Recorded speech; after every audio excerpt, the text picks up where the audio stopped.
Let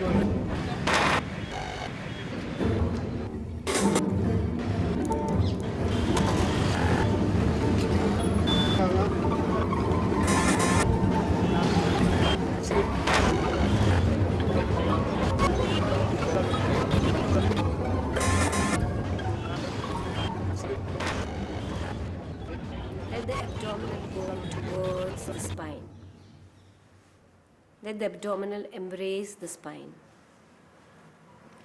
As you inhale, let the mind recede down. And as you exhale, let the brain cells melt away and let it go towards the heart. Slow, soft inhalation. Slow, soft, deep exhalation.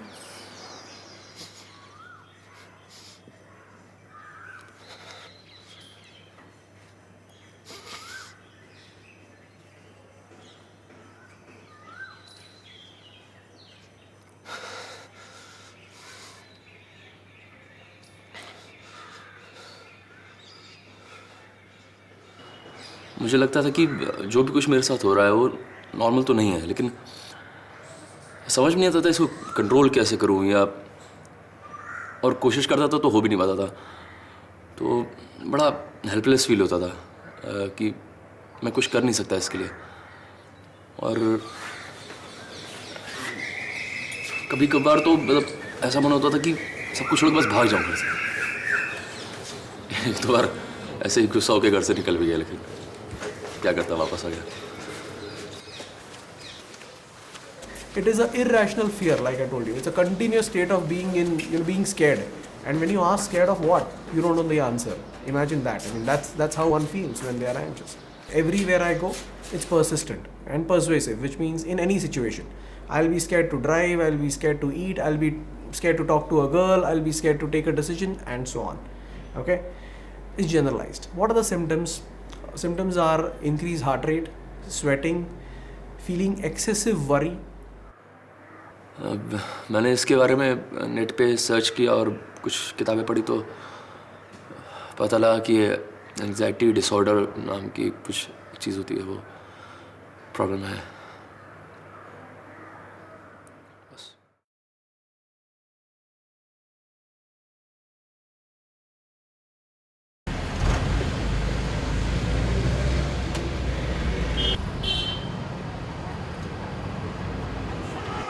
मैं जब से 10th class में था तब से मुझे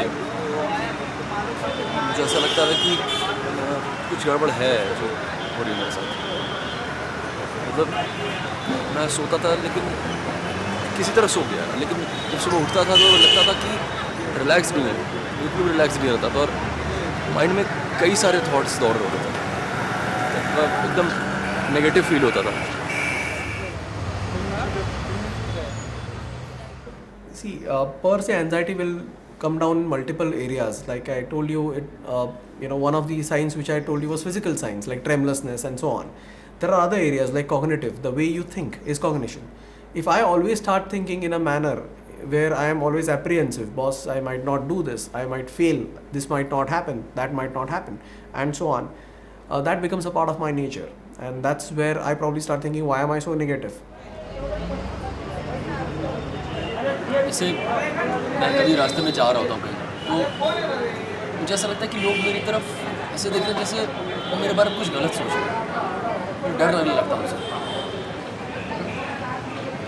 मेरे अंदर एक डिफेंस मैकेनिज्म तैयार हो लगता है कि मैं उनकी तरफ देखता नहीं हूँ, उनसे आँख बचाता हूँ कि गलती से भी उनसे नज़र ना बजाए। भले ही मैं उनको जानता हूँ, लेकिन मुझे लगता नहीं इनसे अलग हो। और जैसे मुझे अपने से कोई हेल्दी इंसान दिख जाता है तो मुझे लगता है कि अब मुझे मारेगा, मुझसे लड़ाई होगी तो मैं सब सोचने लगता हूँ कि अगर ये ऐसा करेगा तो मैं ऐसा करूँगा, ये ऐसा बोलेगा तो मैं ऐसा करूँगा। तो मैं पूरी तरह से पूरा माइंड और बॉडी एक डिफेंस मोड में चली जाती है और पूरी बॉडी में अचानक से कुछ वाइब्रेशंस होने लगते हैं। समझ में नहीं आता क्या करूँ उस वक्त।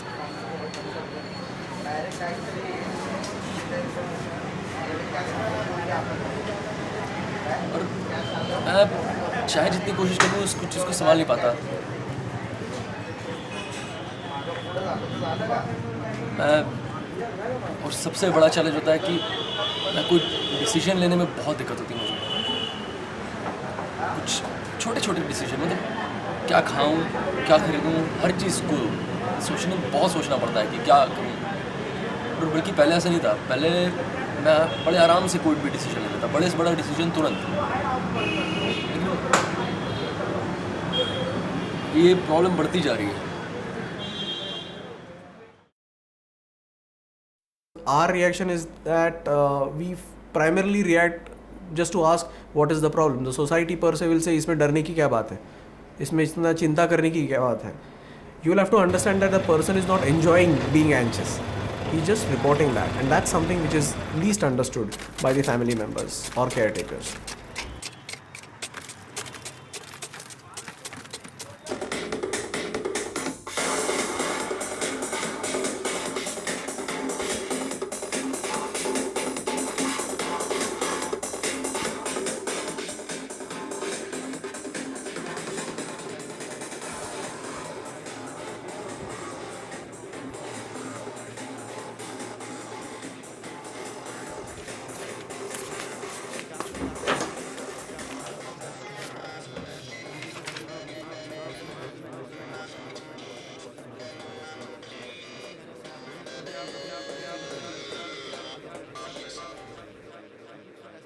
हेलो,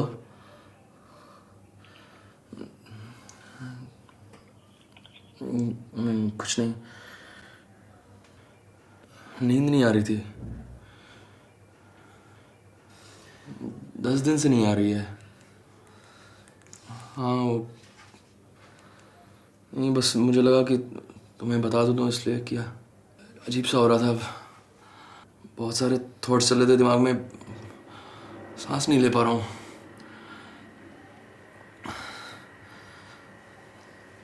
हाँ, वो करता हूँ।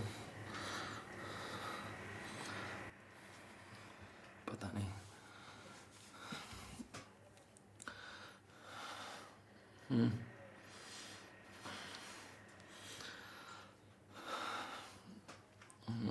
ठीक है।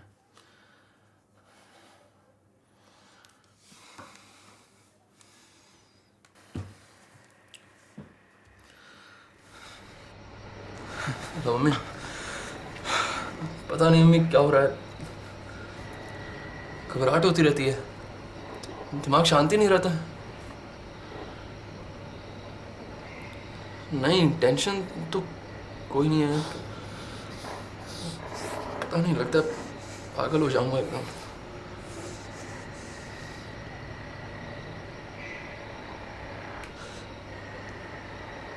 Mummy,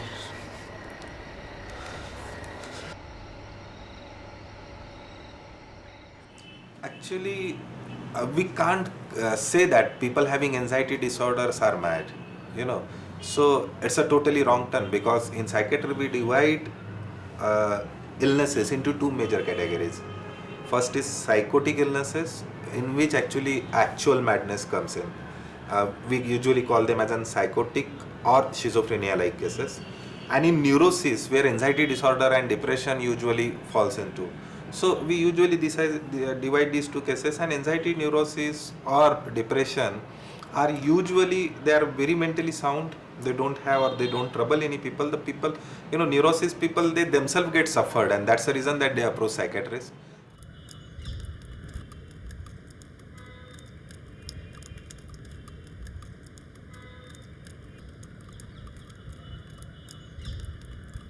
There is a newer concept of emotional ventilation. Ventilation means, as we know that, there should be adequate room, adequate place to flow. So if our emotion flows, or if we talk about our personal issues, our problems, our emotions, our complications and stressors with other people, especially to closer one like our wife, friend circle, very close group, so usually people feel less stressed, and they feel that their burden or stress get relieved when they share their emotions with each other. So emotional ventilation is also very important aspect while dealing with anxiety disorder, and it can relieve their issues to a certain extent, definitely. हाँ, मैं जानता हूँ कि कभी कोई होता है समझने वाला, कभी कोई नहीं होता है। तो किसी सपोर्ट पे डिपेंडेंट ना होकर बस ये है कि खुद अपने आप को संभालना है और कोशिश करते रहना है कि अपने आप को जितना काम कूल रिलैक्स रखूँ। तभी शायद मैं अपनी और अपने आसपास जो अपने क्लोज हैं उनकी लाइफ को बेटर कर सकूँगा। कोशिश जारी है, देखते हैं।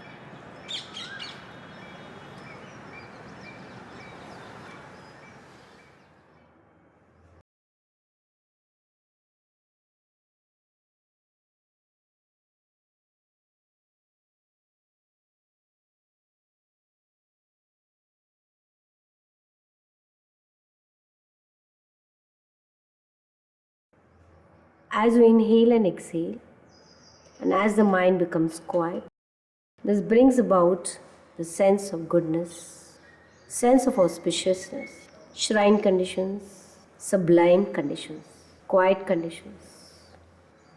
Inhale and exhale. Let the mind and the breath unite with each other. Settle down with the breath. Watch the breath which keeps you alive, keeps you going. Face relaxed and let go. Let go because nothing belongs to you. Surrender completely.